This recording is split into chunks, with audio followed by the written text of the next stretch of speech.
The 1860 election was a clear example of the split between the political parties of the North and South.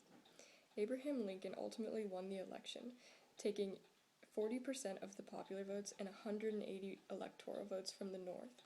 John C. Breckinridge was the closest candidate to winning the election, other than Lincoln, winning the third greatest percentage of popular votes and 11 southern states and 72 electoral votes. This election was a turning point in American history because it caused the southern states to secede from the Union and create a confederacy. And it also allowed Abraham Lincoln, as president, to push for the abolition of slavery in the United States. If John C. Breckinridge had been elected president instead of Abraham Lincoln, this country would have evolved very differently.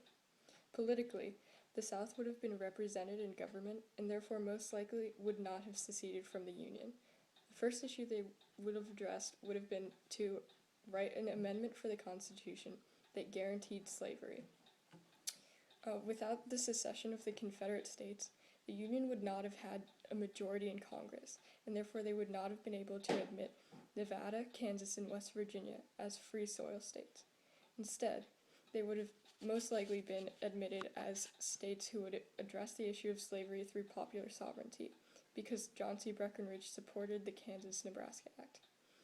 The government would have been influenced by the idea of slave power, and the southern states could have become powerhouses in government as opposed to the northern states. Socially, slavery most likely would simply not have been abolished. Abraham Lincoln was responsible for writing the Emancipation Proclamation and the 13th Amendment to abolish slavery.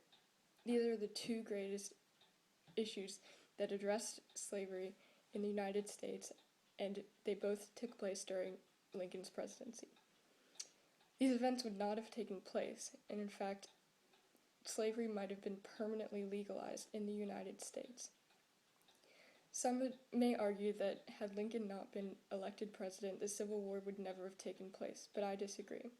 I think that the Civil War could not, if it had been able to be compromised, it would have been, but it wasn't, and therefore it took place in the first place.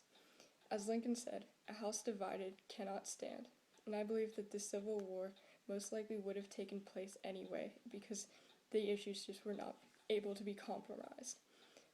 If the 1860 election had turned out differently, the course of history could have turned in an opposite direction of where it went. Instead of us having a more Republican ideal country, we would have had a country based on slavery and oppression, and most likely slavery could have been still around today.